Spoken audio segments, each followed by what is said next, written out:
محمد الرسول اللہ صلی اللہ علیہ وسلم کا، آپ کے ماننے والوں کا، حتیٰ کہ ان غیر مسلموں کا بھی کہ جو آپ کی ہمدردی کرتے تھے، مکے والوں نے ان سبھی کا بائیکاٹ کیا تھا اور 3 سال تک رسول پاک صلی اللہ علیہ وسلم پہاڑ کی گھاٹیوں میں رہے۔ آپ کے ساتھ صحابہ بھی تھے، آپ کے خاندان کے وہ لوگ بھی تھے کہ جو اسلام قبول نہیں کر چکے تھے، لیکن وہ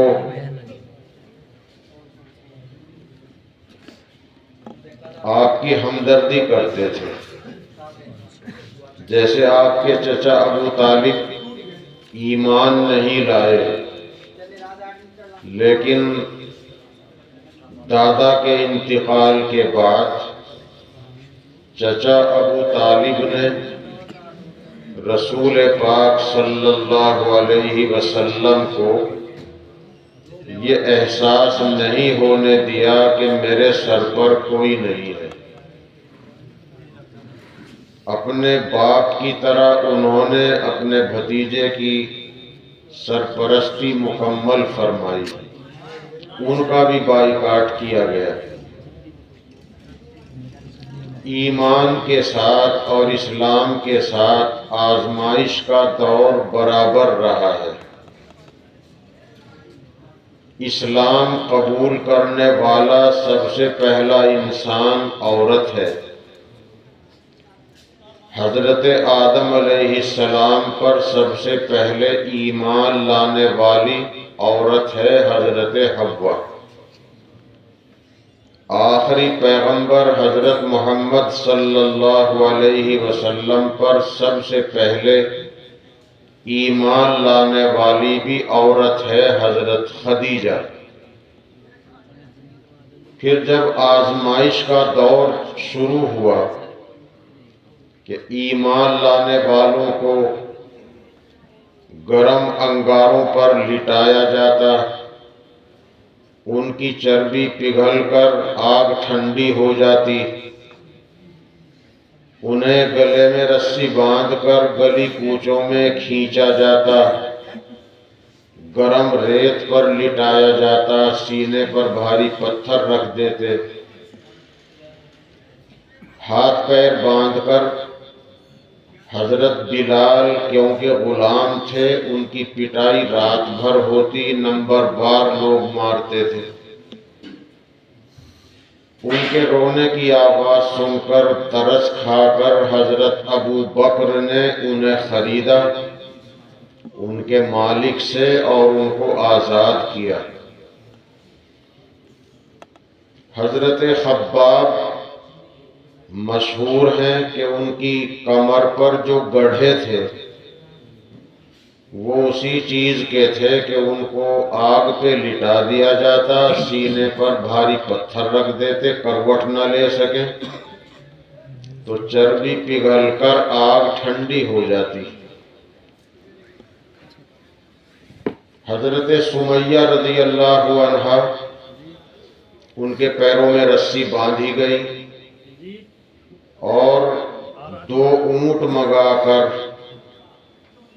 ایک پیر کی رسی اس اونٹ کے پیر میں، دوسرے پیر کی رسی دوسرے اونٹ کے پیر میں باندھی، دونوں کا رخ الگ الگ سمت میں کر دیا اور پھر ان سے کہا ابو جہل نے کہ جس کا کلمہ تو پڑھ رہی ہے یا تو اس کا انکار کر ورنہ انجام سوچ لے، دونوں اونٹوں کو الگ الگ رخ پر ہانک دوں گا اور تیرا بدن بیچ میں سے چر جائے گا۔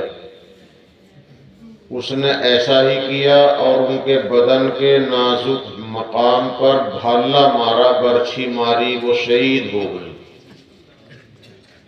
یہ سب سے پہلی شہادت تھی مذہب اسلام کے نام پر، اللہ کے نام پر، نبی کے نام پر، جو سب سے پہلی شہادت عورت کی ہوئی۔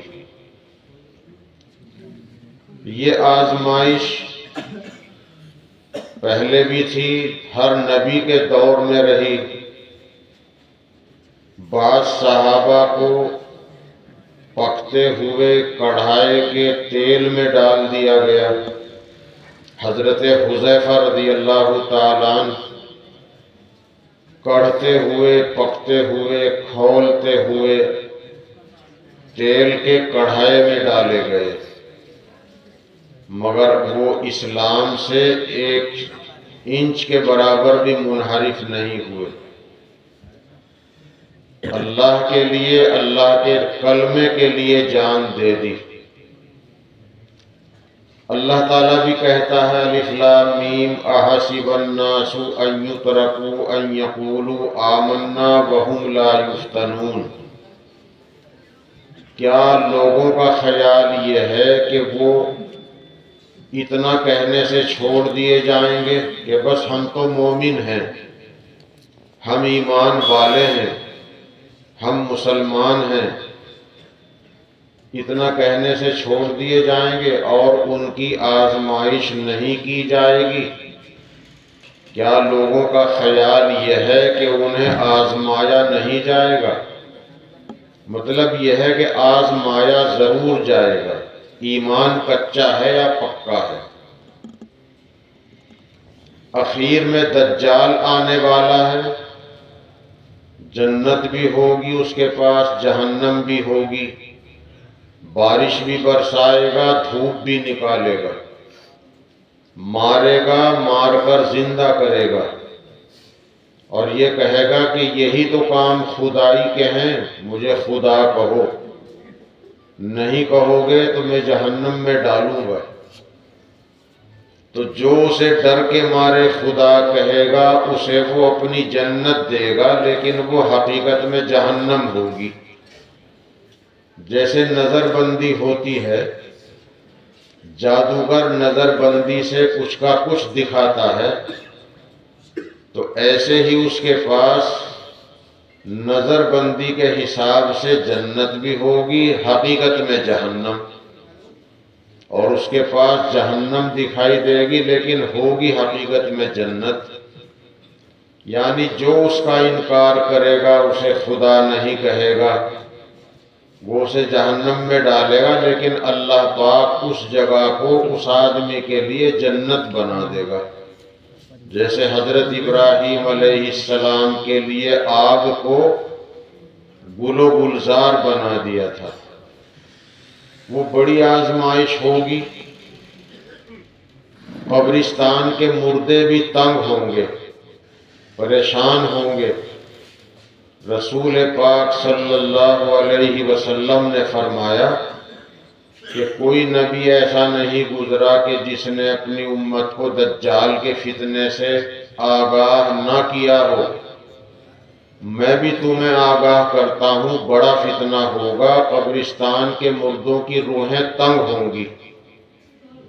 پھر آپ نے ایک تدبیر بتائی کہ سورہ کہف 15ویں پارے کے آخر میں ہے، 16ویں کے شروع میں 2-3 رکوع پہ ختم ہوتی ہے، 15ویں کے آدھے کے قریب سے شروع ہوتی ہے۔ جمعے کے دن پڑھنے کا بڑا فائدہ ہے۔ فرمایا کہ اس کی شروع کی 10 آیتیں روزانہ صبح کو پڑھ لیا کرو تو دجال کے فتنے سے بچے رہو گے۔ اگر تمہارے سامنے دجال آ گیا تو جب بھی اللہ تمہاری حفاظت کرے گا، اور اگر تمہارے دنیا سے جانے کے بعد آیا تو جب دوسرے مردوں کی روحیں پریشان ہوں گی، تمہیں پریشانی نہیں ہوگی۔ سورہ کہف کی شروع کی 10 آیتیں صبح سویرے پڑھنے کا یہ فائدہ بتایا۔ یہ سب آزمائشیں ہیں۔